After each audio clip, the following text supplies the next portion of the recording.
আমার কিছু বলতে যাবে তার আগেই আবরার দাঁড়িয়ে পড়ে এবং কাউকে কিছু বলার সুযোগ না দিয়ে গটগট পায়ে বেরিয়ে যায় ক্লাব হতে। সিয়াম দৌড় দেয় আবরারের পেছনে। হতাশ নয়নে ইভান, আমান এবং আহাত তাকিয়ে থাকে। রাত আনুমানিক 2টো বাজে। আজি তার প্রচন্ড খিদে পেয়েছে। রাতে 2-3বার খাওয়ার স্বভাব তার। এ যেমন সন্ধ্যার একটু পরে একবার খাবে, তারপর 10টা নাগাদ একবার, এবং 2-3টার দিকে আরো একবার। আদ্রিতার মতে জীবন মানেই খেতে হবে, খেতে হবে মানেই জীবন। সর্বক্ষণ খেতে থাকো আর গুলুমুলু হও, খাওয়া ছাড়া এই জীবনে আর কিছুই নেই। আদ্রিতার সাথে অ্যানিও খেতে উঠে পড়েছে। বোধহয় তারও খিদে পেয়েছে। গোটা বাড়িটা অন্ধকারে ঢেকে আছে, যেন বিদ্যুৎ বিচ্ছিন্ন হয়ে গেছে। সুইজারল্যান্ডেও বিদ্যুৎ চলে যায় না? দেশটাকে তো যতটা উন্নত ভেবেছিল ততটাও নয়। বাংলাদেশের কিছু কিছু স্বভাব এদেশেও পেয়েছে। হতাশ আদ্রিতা অতি সাবধানে বিছানা থেকে নামে, পা নামিয়ে নাড়িয়ে জুতো খুঁজে, এবং পেয়েও যায়। বালিশের পাশে ফোন রেখেছে। বেমালুম সে কথা ভুলেই গিয়েছে আদ্রিতা। ওই তো ডিনার করে আতিয়া বেগমের থেকে ফোন নিয়েছে বাবার সাথে কথা বলবে বললে, কিন্তু কল তো করেছিল আসিফ আদনানকে। বিদেশি নাম্বার থেকে কল করার আসিফ বোধ হয় জানতেই পারেনি কে কল করেছে, তাই রিসিভও করলো না। একটুখানি মন খারাপ হয়েছিল আদ্রিতার। পর মুহূর্তে তার মোটা মাথায় একখানা বুদ্ধি আসে। টেক্সট করে, আমি আদ্রিতা, বিদেশে চলে এসেছি, ফ্রি হয়ে কল করিয়েন। অ্যানিকে কোলে নিয়ে কানার মতো হাতড়িয়ে হাতড়িয়ে রুম হতে বের হয়। খুটখুটে অন্ধকারে নিজের অস্তিত্বটাও টের পাওয়া দেয়। এবার আদ্রিতা কিচেন অবধি যাবে কিভাবে? অ্যানিও বোধহয় ভয় পেল, তাই উচ্চস্বরে ম্যাও ম্যাও আওয়াজ তুলতে থাকে। আদ্রিতা চটজলদি চেপে ধরে অ্যানির মুখ, হুঁশিয়ারি দিয়ে বলে, চুপ কর বেয়াদব, এই বাড়িতে একটা গন্ডার আছে, তোর শব্দ পেলে বাঘের মতো গর্জন তুলে এগিয়ে আসবে, খ্যাপা ষাঁড়ের মতো হুঙ্কার তুলে ধমক দেবে। একবারও ভাববে না আমার মতো হাতির ভয়ে বাচ্চা আদ্রিতা মুচ্ছা যেতে পারে। বাকিটা শেষ করার আগেই শক্তপোক্ত কিছুর সাথে ধাক্কা খায় আদ্রিতা। ছিটকে পড়ার আগে একজোড়া শীতল হাত জাপটে জড়িয়ে ধরে আদ্রিতার কোমর। একজোড়া অধর এসে ঠেকে আদ্রিতার কপালে। ভূমিকম্পের ন্যায় কেঁপে ওঠে মেইলি কায়া। বিড়াল ছানাটা পড়ে গেছে ফ্লোরে এবং গলা ছেড়ে চিৎকার করে যাচ্ছে ম্যাও ম্যাও শব্দে। আবার আদ্রিতাকে সোজা করে দাঁড় করিয়ে কোমর থেকে হাত সরায়। চাপা গম্ভীর স্বরে শুধায়, এখানে কি চাই? আদ্রিতা স্বস্তির নিঃশ্বাস ফেলে। যাক বাবা, বাঘের কাছাকাছি চলে এসেছে। এখন অন্ধকার, কোনো কিছুই ভয় নেই। বাঘ ঠিকই ঢিসুম ঢিসুম করে সবগুলোকে বৃন্দাবন পাঠিয়ে দিতে সক্ষম হবে। আদ্রিতা চঞ্চল ভঙ্গিমায় এনিকে খুঁজতে খুঁজতে জবাব দেয়, আর বলিয়েন না, সুইজারল্যান্ড আমার দেশ, এখানে কারেন্ট থাকে না বাংলাদেশের মতো, অউন্নত দেশ একটা। আর আপনাকেও বলিহারি, এত বড় বাড়ি কিনেছেন, একটা জেনারেটর কিনতে পারেননি? সেসব বাদ দিলাম, একটা চার্জার লাইট তো কিনতে পারেন। বেচারা আমি। বাকিটা শেষ করার আগে বাড়িটা কানায় কানায় আলোকিত হয়ে যায়।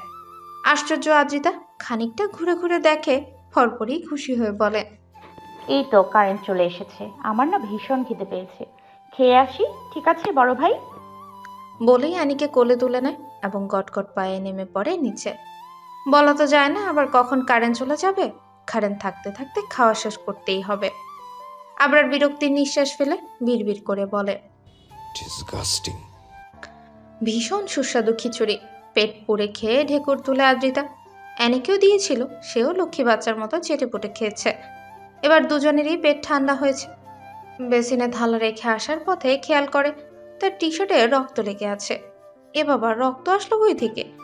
চিন্তিত আদ্রিতা দাঁত দিয়ে নখ কাটতে কাটতে পায়চারি করে, কোথা থেকে আসলো, কোথা থেকে আসলো। অতঃপর মনে পড়ে আবরার তার কোমর জড়িয়ে ধরেছিল।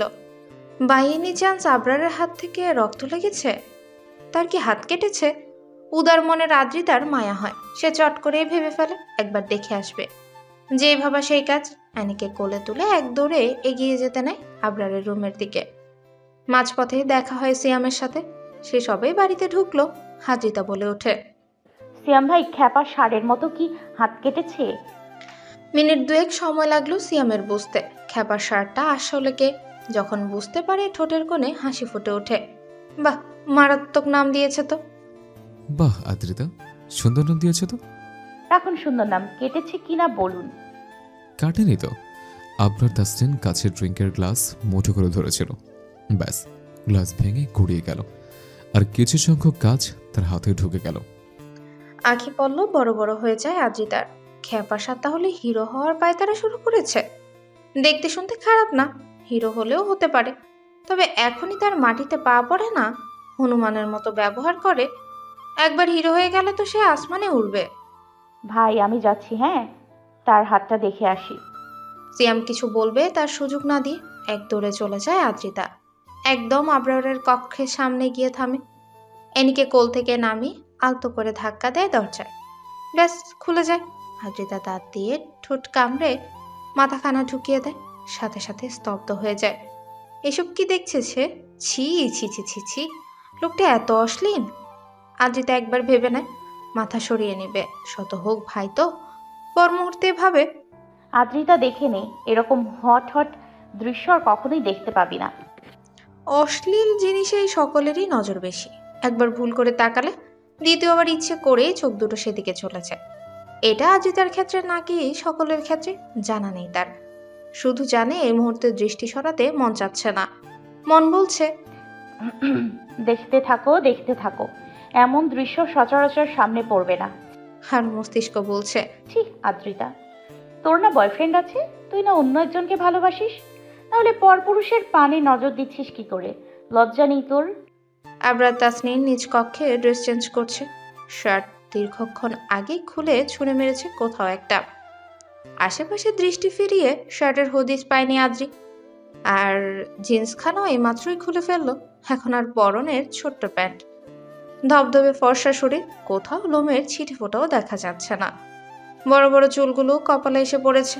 গোলাপি অধরে ভীমরুল কামড়েছে মনে হয়, লাল লাল দেখাচ্ছে, এবং একটু ফোলা ফোলাও। ঠোঁট মেলে হাসতেতেও সে জানে না। চাপদাড়িতে কণ্ঠনালীর উঁচু জিনিসটাও ঢেকে ফেলেছে। বুকের দুপাশে দুটো কয়লা, তারপর তার একটু নিচে নাভিকুণ্ডল। ফান টাইম একখানা ব্যান্ডেজ লাগানো পেটের বাঁ পাশে। গোটা গায়ে এবং পিঠে অনেক অনেক ছোট ছোট ক্ষত, যেন 1971 সালের যুদ্ধে তিনি অংশগ্রহণ করেছিল। তখন বুলেটের আঘাত কিংবা ছুরি লাঠির মার পড়েছিল সর্ব অঙ্গে। আদ্রিতা ফেলফেল নয়নে খানিকক্ষণ তাকিয়ে থাকে, অতঃপর বিড়বিড় করে বলে, একটা মানুষকে আদর করে হাতি ডাকি, তাই বলে তাকে হাতির মতোই দেখতে হবে কেন? এটার কোনো মানে হয়? নির্লজ্জ আদ্রিতা নিজ দৃষ্টি টেনে হিঁচড়ে সরিয়ে নেয় আবরারের পান হতে। মাথাখানা বের করে আনে দরজার হাতল থেকে।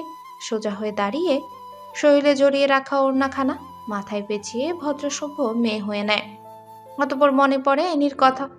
তখন তো অ্যানিকে নামিয়ে দিয়েছিল, দুষ্টটা আবার কক্ষে ঢুকে পড়ল না তো। চিন্তিত আদ্রিতা পুনরায় অ্যানির খোঁজে কক্ষে উকি দিতে উদ্যত হয়। তখনই নজর পড়ে ফ্লোরে। লুচু আদ্রিতার লুচু বিড়াল আরাম করে শুয়ে আবরারকে চেঞ্জ করতে দেখছে। হতাশ আদ্রিতা দীর্ঘশ্বাস ফেলে বিড়বিড় করে বলে, না, নিজে মানুষ হতে পারলাম, আর না তোকে মানুষ করতে পারলাম। আমার মতো চরিত্রের গুণ কোথা থেকে পেলি রে সোনা? অ্যানির পা টেনে তাকে সরিয়ে দিতে চায়। বিরক্ত হয় বিড়ালটা। কেমন করে তাকায় আদ্রিতার পানে, হাত পা নাড়িয়ে ছোটাছুটি করে। বোঝায় সে দেখবে। আদ্রিতা বোধহয় বুঝলো না, তাই কোলে নিতে চায়। চালাক অ্যানি মালিকের হাতে খামচি কেটে ঢুকে পড়ে কক্ষে। আদ্রিতা ভিংচি কাটে, বিড়বিড় করে বলে, তোকে সহ আমাকে একদিন নির্লজ্জ বেহায়া তকমা লাগিয়ে অউন্নত দেশ সুইজারল্যান্ড থেকে জুতো পেটা করে তাড়াবে।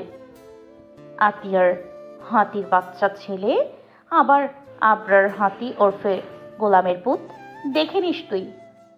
আদ্রিতা বেমালুম ভুলেই বসেছিল সে আসলে কেন এসেছিল এই কক্ষের পানে। চলে যাওয়ার জন্য পা বাড়াতেই মনে পড়ে, তার মনে পড়ে অ্যানিকে রেখে চলে গেলে বাঘমামা তো বিড়াল মেরে দিবে। শুকনো ঢোক গিলে আদ্রি এবং পরপরই দরজায় টোকা দিয়ে বলে, আসসালামু আলাইকুম বড় ভাইয়া, ভালো আছেন? আমি একটুখানি আপনার কক্ষে ঢুকতে যাচ্ছি, অনুমতি পেলে ঢুকবো। কৃপা করিয়া ঢুকিবার অনুমতি প্রেস করুন, বাঘ মামা থুকু জাহাপনা। ভেতর থেকে গম্ভীর স্বরে জবাব আসে, এতক্ষণ উকিঝুঁকি মারার সময় পারমিশন নিয়েছিলে? চুরি করতে গিয়ে চোর ধরা পড়লে যেমন পরিস্থিতি হয়, আদ্রিতার অবস্থাও তেমন হয়েছে। উজ্জ্বল মুখখানা পাচ্ছে। লোকটা তো এইদিকে তাকায়নি, তাহলে কি করে বুঝলো? বার কয়েক শুকনো ঢোক গিলে একবার ভাবে এক দৌড়ে চলে যাবে, পরপরই মনে মনে নিজেকে নির্দোষ প্রমাণ করার শখ জাগে। অগত্যা ইনোসেন্ট ফেস করে হুড়মুড়িয়ে ঢুকে পড়ে কক্ষের ভেতর। কপালে ভাঁজ ফেলে আখি পল্লব ছোট ছোট করে নিরপরাধের সুরে জবাব দেয়। আমি তো এসেছিলাম আপনার হাত দেখতে, আপনার ফুলো ফুলো বডি দেখতে না। আর উকি দিয়ে হাতেই দেখছিলাম, অন্য কিছু নয়। আমার চোখ খুবই ভালো। আপনি যে নেংটু প্যান্ট পরেছিলেন সেটা একদমই দেখিনি। আদিতার ভাষণ শুনতে শুনতে কাবাডের বানে এগোয় আবরার। শান্ত ভঙ্গিমায় কাবাড খুলে কালো রঙের টি শার্টটা বের করে গায়ে জড়িয়ে নেয়। বিরক্ত হয় আদ্রিতা। আর একটু থাকতো খালি গায়ে। ফুল ফুলো ফর্সা মার্শাল ভাজ ভাজ বুক দেখতে দারুণ লাগে তার। শাহরুখ খানের বডি দেখে কতবার যে ক্র্যাশ খেয়েছে, এবং শক্ত না নরম ছুঁয়ে দেখার স্বাদও পোষণ করে হৃদয়। অ্যানি আবরারের পেছন পেছন ঘুরছে। সে যেদিকে যাচ্ছে সেও সেদিকে যাচ্ছে। মনে মনে তারও ইচ্ছে জেগেছে আবরারের কোলে ওঠার, ছুঁয়ে দেওয়ার। নিজের লালন পালন করা বাচ্চাটার মনোভাব বুঝতে 2 সেকেন্ডও সময় লাগলো না আদ্রিতার। সে বাঁকা হেসে আওড়ায়। আরে আমার অ্যানি, একটু লজ্জাশরম বাঁচিয়ে রাখছো না? মায়ের মতো হোস না। নিজের কথা শেষ করে সামনে তাকাতেই দেখতে পায় তার ঠিক নাক বরাবর আবরার দাঁড়িয়ে আছে, বুকে হাত গুজে। আদ্রিতা মাথা উঁচু করে এক পলক তাকায় আবরারের পানে, পরপরই ক্যাবলা হাসি দিয়ে বলে, এখন তাহলে যাই ভাইয়া, অনেক রাত হলো, ঘুমাবো। ডিস্টেন্স মেনটেন করে চলবে আমার থেকে। ফার্দার আমার সামনে আসবে না। তোমাকে আমার পছন্দ। আবরারকে কথা শেষ করতে না দিয়ে আদ্রিতা বলে ওঠে, আপনাকেও আমার পছন্দ না। আপনার সামনে আসার ইচ্ছাও নেই। মানবতার খাতিরে এসেছিলাম। এরপর থেকে আর যেখানে সেখানে মানবতা দেখাতে আসবো না। যত সব আজারা ঢং। মুখ বাঁকিয়ে মুহূর্তে প্রস্থান করে আদ্রিতা। এনে কি বুঝলো কে জানে, সেও সুসুর করে মালিকের পেছনে চলেছে। আবরারের ঠোঁটের কোণে এক চিলতে হাসি দেখা মেলে, বোধ হয়, এবং পরপরই সেটা মিলিয়েও যায়। আদিয়া বেগম ছেলের সাথে ভালো মন্দ দুদণ্ড কথা বলতে পারেনি এখন পর্যন্ত। পারেনি বলতে আবরা তাকে সময় দিচ্ছে না। এই তো সকালে ঘুম থেকে উঠে ছেলের জন্য কফি করে এনেছিল, কিন্তু কক্ষে প্রবেশ করে দেখে ছেলে নেই। গোটা বাড়িতে কোথাও নেই, মানে সে চলে গেছে। হতাশ আতিয়া মন খারাপ করে কিচেনে ঢোকে রান্না করতে। অহনা এবং তার বাচ্চা সোফায় বসে আছে। মামের এক অসাধারণ দৃশ্য দেখা যাচ্ছে।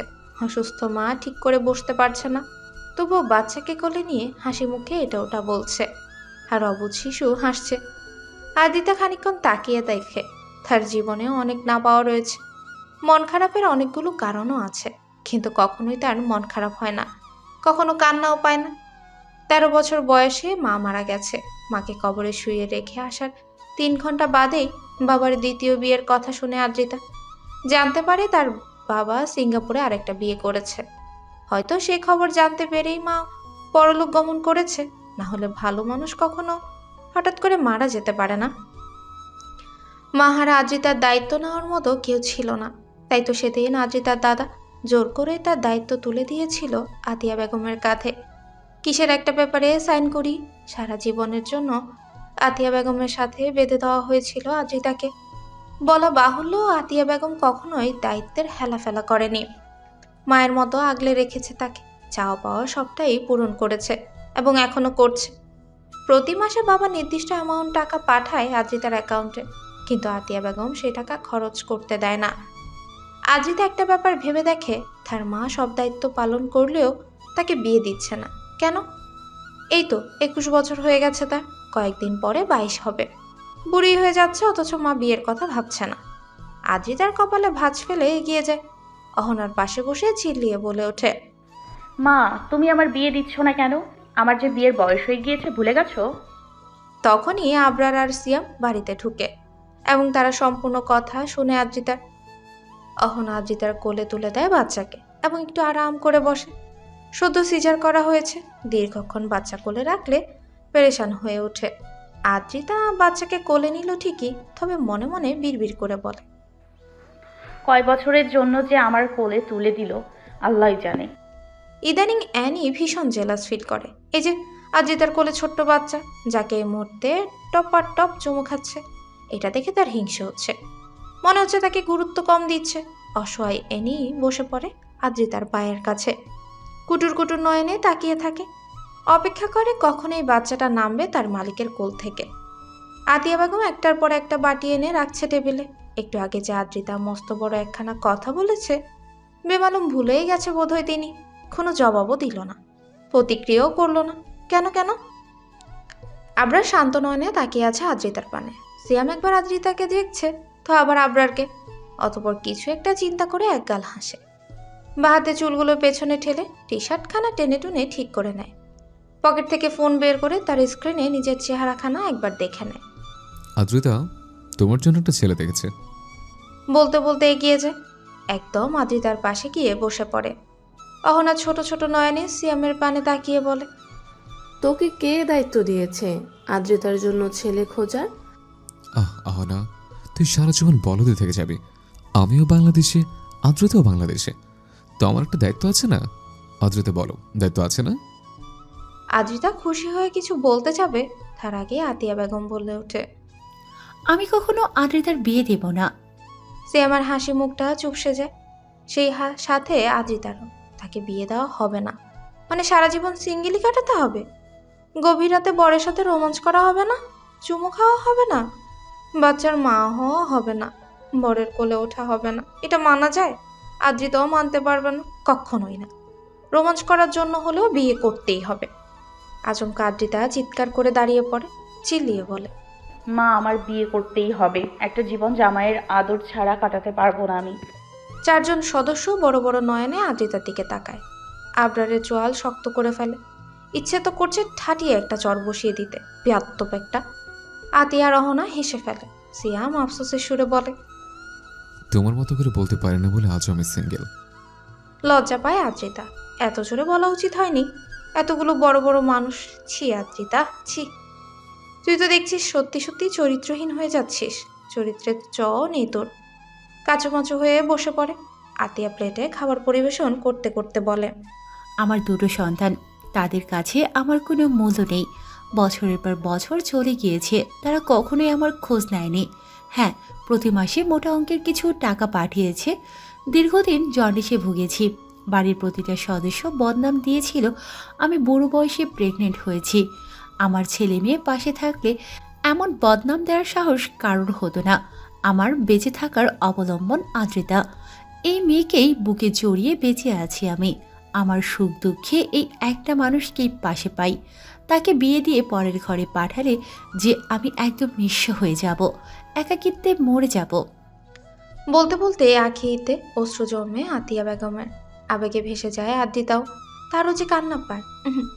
আতিয়া বেগমের দুঃখের কথা শুনে নয়, নিজের দুঃখের কথা মনে পড়ে। চিরন্তন সত্য কথা হচ্ছে, আদ্রিতারও আতিয়া বেগম ছাড়া আর কেউ নেই। এই মানুষটা না থাকলে আদ্রিতাও একাকিত্বে মরে যেত। অহনা হাতের উল্টো পিঠে চোখের পানি মুছে নেয়। সবাইকে সেন্টি খেতে দেখে আদ্রিতা বলে ওঠে, মা, তোমার যদি আরো একটা ছেলে থাকতো তাহলে তাকে আমি বিয়ে করতে পারতাম। তারপর সারা জীবন একসাথেই থাকতাম। দারুণ হতো না? আবরার বড় বড় পা ফেলে নিজ কক্ষের পানে অগ্রসর হয়। এতক্ষণ কেউ তাকে খেয়াল করেনি। আতিয়া বেগম পায়েসের বাটি হাতে নিয়ে এক দৌড়ে এসে দাঁড়ায় আবরারের সামনে এবং বলে, শুভ জন্মদিন বাবা। তুর্য বাকিটুকু শেষ করতে পারে না আতিয়া বেগম। আবরার তাকে পাশ কাটিয়ে চলে যায়। আতিয়া বেগম ধপ করে বসে পড়ে ফ্লোরে। আজ তার ছেলের জন্মদিন, তাই তো সকাল সকাল ঘুম থেকে উঠে ছেলের পছন্দের সকল কিছু একা হাতে রান্না করেছে। ভেবেছিল আজকের দিনটাতে আবরার তার সাথে ভালো করে কথা বলবে, পায়েস খাবে, কিন্তু তার কিছুই হলো না। খুব বেশি কি ভুল করেছিল সে? মস্ত বড় অপরাধী। সিয়াম হতাশ হয়, অহনাও কেঁদে ফেলে, আদ্রিতা চোয়াল শক্ত করে ফেলে। এক রাগ জন্মায় আবরারের উপর। ইচ্ছে করছে বড় বড় চুলগুলো টেনে ছিঁড়ে দিতে। সেই সকালে কারোরই আর খাওয়া হলো না। আতিয়া বেগম নিজ কক্ষে দরজা আটকে কাঁদছে। অহনা তৈরি হতে গেছে। আজকে তাকে হাসপাতালে যেতে হবে চেক আপ করাতে। অহনার স্বামী হিমেল এবং শাশুড়ি এসে বসে আছে, তারাই নিয়ে যাবে ডাক্তারের কাছে। বাবুও এখন হিমেলের কোলে। আদ্রিতা আনিকে কোলে নিয়ে একটু বাইরে বের হয়। আজকে প্রথমবার বাইরে বের হলো আদ্রিতা। কাউকে বলে আসেনি, সাথে এনেছে আতিয়া বেগমের ফোনখানা। আসিফ আদনান রিপ্লাই করেছিল মেসেজে এবং বলেছিল আজকে কল দিবে। এখানকার মেয়েগুলো বেশ সুন্দর। জিন্স টপস, শর্টস, যে ড্রেসই পরুক না তাদের বেশ সুন্দরই লাগে। আদ্রিতা রাস্তার এক কোণা দিয়ে হাঁটছে, এবং রাস্তা দিয়ে যত মানুষই যাচ্ছে সবাইকে পর্যবেক্ষণ করছে। সরু রাস্তার দুপাশেই রয়েছে ছোট ছোট বাড়ি। বাংলাদেশের ঢাকা শহরের মতো উঁচু উঁচু বিল্ডিংও দেখা যাচ্ছে। অতিরিক্ত যানবাহনও নেই, রিক্সা, অটো, টোটো, টেম্পু, ঠেলাগাড়ি কিছুই নেই। শুধু একটু পরপর লাল, কালো, সাদা রঙের 4 চাকার গাড়ি দেখা যাচ্ছে। খুব বেশি জোরে ড্রাইভ করছে না, বরং রয়ে শয়ে ধীরে সুস্থে। হাঁটতে হাঁটতে কত দূর চলে এসেছে জানা নেই আদ্রিতার, তবে পা ব্যথা করছে। কোল থেকে অ্যানিকে নামিয়ে রাস্তার পাশে বসে পড়ে। তখনই ফোনটা বেজে ওঠে। স্ক্রিনে আসিফ আদনান নামটা ভেসে উঠেছে। আদ্রিতার ঠোঁটের কোণে হাসি ফুটে ওঠে। তাড়াহুড়ো করে রিসিভ করে। হ্যাঁ, আমি আদ্রিতা। ওপাশ থেকে হাসির শব্দ ভেসে আসে। হ্যাঁ, চিনতে পেরেই কল করেছি। কেমন আছো? ভালো আছি, আপনি? আমিও ভালো আছি। সুইজারল্যান্ডের কোথায় আছো? জুরিক শহর মেবি। সেখানে আমার নানু বাড়ি। বছরে একবার যাওয়া হয় আমার। কতদিন থাকবে তুমি? 2-3 মাস মনে হয়, সঠিক জানি না তো। ঠিক আছে, আমি আসছি এই মাসের মধ্যে। জরিক নদী দেখেছো? আমাকে এখানে ঘুরতে নিয়ে যাওয়ার মতো কেউ নেই, কিছুই দেখতে পারিনি। আচ্ছা, আমি এসে ঘুরতে নিয়ে যাব। আদ্রিতার খুশি আর দেখে কে। মনটা নেচে উঠে পেখম তুলে। কিছু বলার জন্য হাঁ করে তখনই ভেসে আসে এক গম্ভীর কণ্ঠস্বর। এ নিয়ে 3 বার এই কণ্ঠ শুনল আদ্রিতা। এখানে কি করছো? চমকে পেছনে তাকায় আদ্রিতা। কালো রঙের একখানা গাড়ি থেমে আছে ঠিক তার পেছনে। গাড়ির কাঁচ নামানো।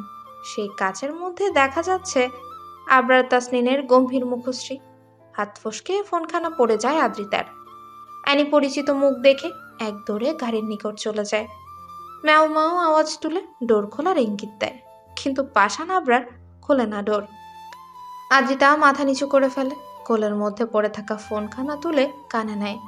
ছোট্ট স্বরে বলে, আমার ভাই এসেছে, রাখছি, পরে কল করবো। পরপরই কান থেকে ফোনটা নামিয়ে দাঁড়িয়ে পড়ে। আবরারের কপালে ভাঁজ পড়ে। ভাই এসেছে? ভাই? আবরার তার ভাই হয়? আদ্রিতা দাঁড়িয়ে পড়ে। 2 পা এগিয়ে এসে এনিকে কোলে তুলে নেয় এবং মাথা নিচু করে বলে, ঘুরতে এসেছিলাম, যাচ্ছি বাসায়। বলেই হাঁটতে শুরু করে। আবরার গাড়ি থেকে নামে। বড় বড় কদমে আদ্রিতার সামনে এসে দাঁড়ায়। প্রথমে হাত থেকে ফোনটা টেনে ছুঁড়ে মারে দূর অজানায়। ফোনখানা কোথায় গিয়ে পড়েছে তার হদিশ নেই। আদ্রিয়া বড় বড় নয়নে তাকায় আবরারের পানে। এটা কি করলেন আপনি? মায়ের ফোন এটা ফেললেন কেন? কৈফিয়ত দেওয়ার মতো মানুষ আবরার নয়, তাই কোনো কৈফিয়ত না দিয়ে আদ্রিতার বাম হাতখানা মুঠোয় পড়ে নেয় এবং টানতে টানতে নিয়ে আসে গাড়ির নিকট। আদ্রিতা সমান তালে বকবক করতে থাকে। কি করছেন আপনি? আমাকে জোর করতে হবে না, ভালোভাবে বললেই আমি গাড়িতে বসবো। হাত ছাড়ুন, টানাটানির দরকার নেই তো। তবে সেই সব কথা শোনে না আবরার। গাড়ির দরজার কাছে এনে আদ্রিতার হাত ছেড়ে দেয়। পরপরই নিজে বসে পড়ে ড্রাইভিং সিটে এবং আদ্রিতাকে টেনে নিয়ে নিজের কোলে বসিয়ে দেয়। আশ্চর্য, আদ্রিতার কয়েক সেকেন্ড সময় লেগে যায় কোথায় বসে আছে বুঝতে। পরপরই অনুভব করে তার পিঠের উপর দিয়ে একটা দড়ি চলে গেল। মানে গাড়ির সিট বেল্ট বেঁধে দেয় আবরার আদ্রিতা সহ। এটা কি করছেন? এভাবে কি করে যাব? আমাকে পাশে বসিয়ে নিন। নিচু স্বরেই বলে আদ্রিতা। অ্যানি পড়ে আছে পাশের সিটে। সে গাড়িতে উঠতে পেরেই খুশি। আদ্রিতার সাথে কি হচ্ছে সেদিকে খেয়াল নেই। আবরার যেন শুনছেই না আদ্রিতার কথা। তবে আদ্রিতা চুপ থাকতে পারছে না। এভাবে বসা যায়? ছি ছি। অস্বস্তিতে জেকে ধরেছে। লজ্জায় গাল দুটো টকটকে লাল বর্ণ ধারণ করেছে। চোখের সামনে আবরারের প্রশস্ত বুক ছাড়া আর কিছুই দেখা যাচ্ছে না। নাকে ভেসে আসছে জেন্টস পারফিউমের কড়া ঘ্রাণ। গলা শুকিয়ে কাঠ হয়ে গেছে। ইতিমধ্যে হাত পায়ে মৃদু কম্পন অনুভব করছে। আদ্রিতা পুনরায় বলে, ভাইয়া আমাকে। বাকিটুকু শেষ করার আগে আবরার চাপা স্বরে বলে, I am your husband. Hello বন্ধুরা, পরবর্তী পার্ট খুব তাড়াতাড়ি আসবে, তো সবাই অপেক্ষায় থাকো। আর চ্যানেলটি যারা এখনো সাবস্ক্রাইব করোনি তারা পরবর্তী পার্ট দেখার জন্য চ্যানেলটি সাবস্ক্রাইব করে রেখো। ধন্যবাদ সবাইকে, আমাদের সাথেই থেকো।